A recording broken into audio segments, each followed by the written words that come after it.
A homeless girl, wandering the streets with strange eyes and a tattered shawl, shunned by everyone. But when a billionaire's only daughter suddenly collapsed in public and the medics shook their heads, desperation left him no choice. He turned to the very girl the town feared. She knelt, whispered words no one understood, and placed her hand over the child's heart. Seconds later, the girl gasped. What happened next left even the billionaire speechless. They spat at her in the streets. Vendors threw stones to chase her away. Maya, barefoot and thin as a shadow, carried nothing but a small bundle of rags and a strange silver pendant that once belonged to her mother. People whispered she was cursed, that her eyes were unnatural, that she could make the wind shift, that bad luck followed wherever she went. No one asked if any of it was true. It was easier to fear her than to know her. That morning, the park was alive with laughter and the rustle of autumn leaves. Children chased one another while their parents sipped coffee on benches. Maya sat alone under an oak tree, knees hugged to her chest, hoping to stay unnoticed. Then a scream ripped through the air. A little girl in a pale blue dress had collapsed on the grass. Her arms twitched, her lips turned pale. People rushed toward her. "Call an ambulance," a man shouted. A tall, sharply dressed man dropped to his knees beside the girl, his face drained of color. "Sophia, sweetheart, breathe! Stay with Daddy!" His voice cracked with terror. It was Victor Kane, one of the richest men in the city.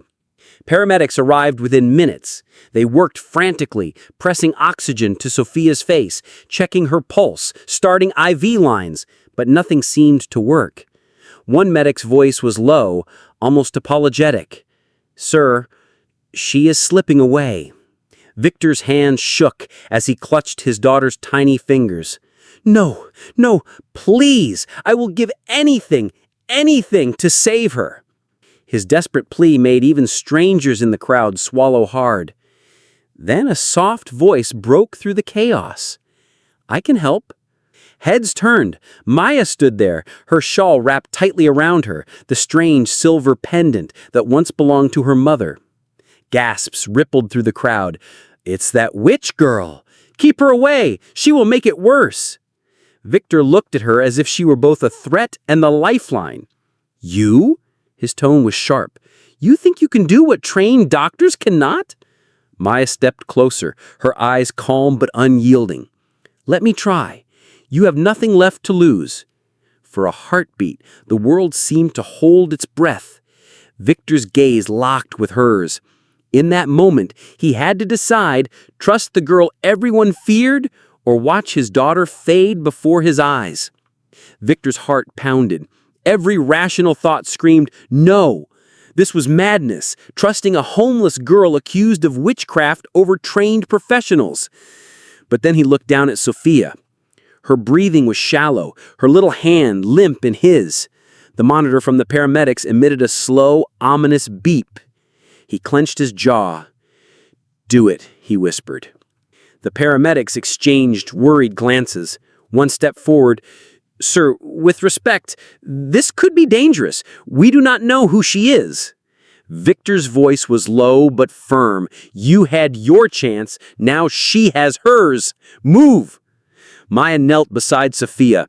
Her hands were trembling, not from fear of failure, but from the eyes burning into her from every direction. The crowd pressed in, half curious, half hostile. She took Sophia's tiny, cold hand into her own. Closing her eyes, she murmured words no one understood, a soft, rhythmic chant in a language almost forgotten.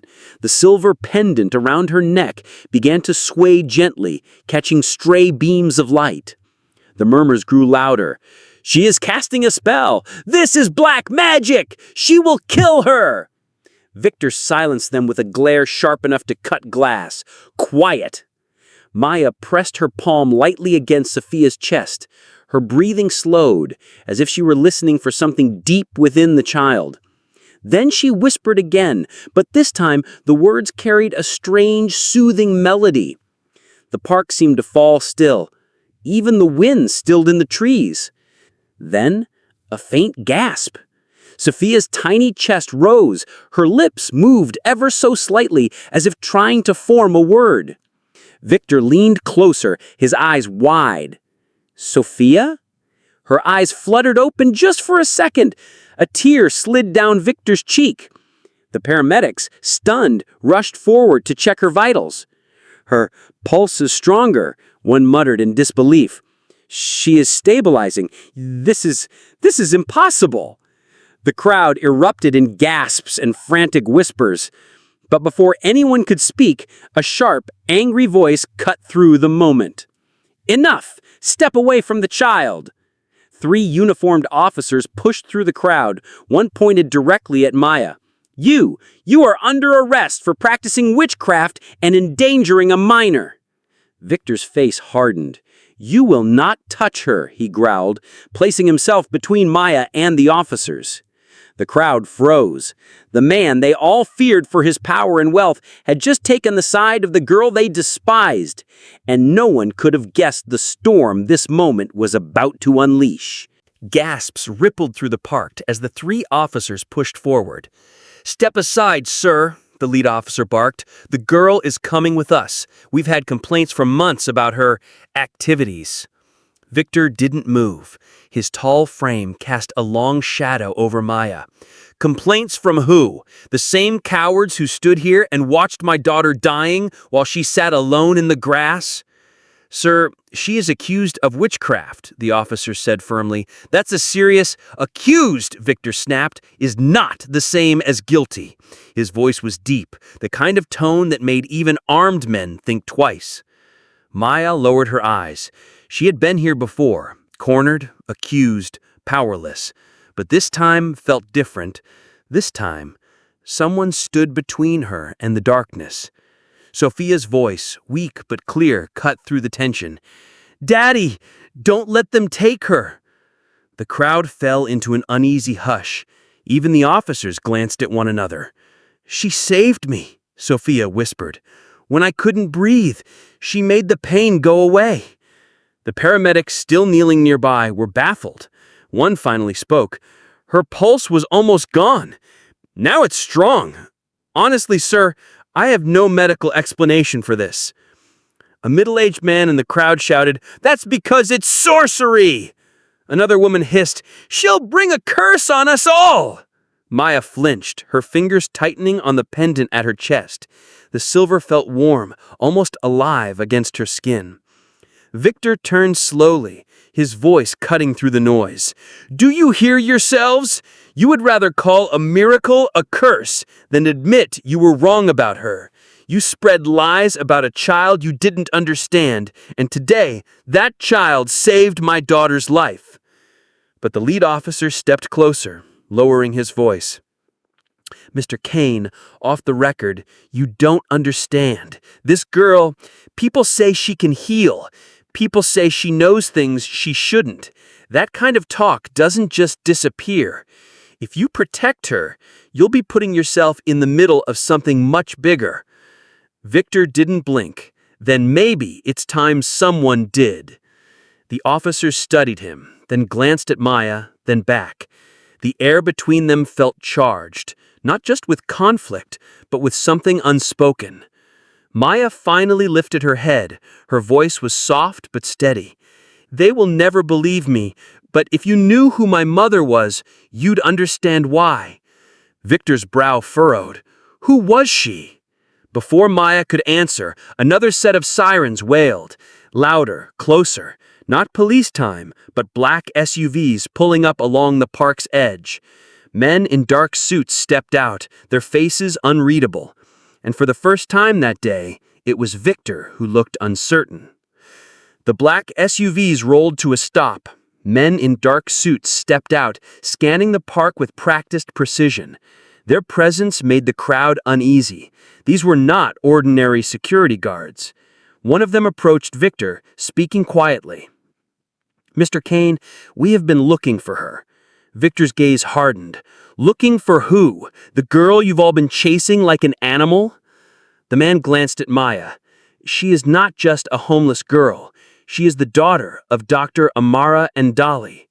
A stunned silence swept over the park. The name carried weight. Amara and Dolly, the celebrated humanitarian and healer who had mysteriously vanished 8 years ago. Some called her a miracle worker. Others whispered she was a witch. "My mother," Maya's voice trembled.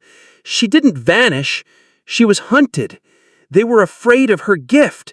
She could heal, and she taught me everything before they took her away." Victor's chest tightened. This was no street myth. He remembered reading about Dr. Amara in global headlines, the woman who could save lives when doctors gave up hope. The suited man's voice dropped lower. She vanished because her ability scared powerful people. Now, some of those same people want the girl silenced before she becomes what her mother was. The officer shifted uncomfortably. The Bible-clutching woman in the crowd looked pale. Victor stepped forward, placing a protective hand on Maya's shoulder. "She just saved my daughter's life. If anyone wants to take her, they go through me, and they will regret it." The men in suits exchanged glances. Finally, their leader nodded. "Then she is safer with you than with anyone else. But understand, you will be watched. Both of you." Victor didn't blink. "Let them watch. I have nothing to hide." The crowd was silent now. No more shouts of witch or curse. Instead, people looked at Maya with a strange mix of fear, respect, and awe. Sophia tugged her father's sleeve, her small voice breaking the tension. "Daddy, can she come home with us?" Victor smiled faintly. "Yes, sweetheart. She is family now." For the first time in years, Maya felt the weight of loneliness lift from her shoulders. She looked at Victor and Sophia, not as a billionaire and his daughter, but as the first people who had truly seen her. As they walked away together, the autumn leaves swirled gently in the wind, and in that quiet moment, Maya knew her mother's gift was not a curse at all. It was the reason she had been spared, to change lives in the ways the world still did not understand. And this was only the beginning.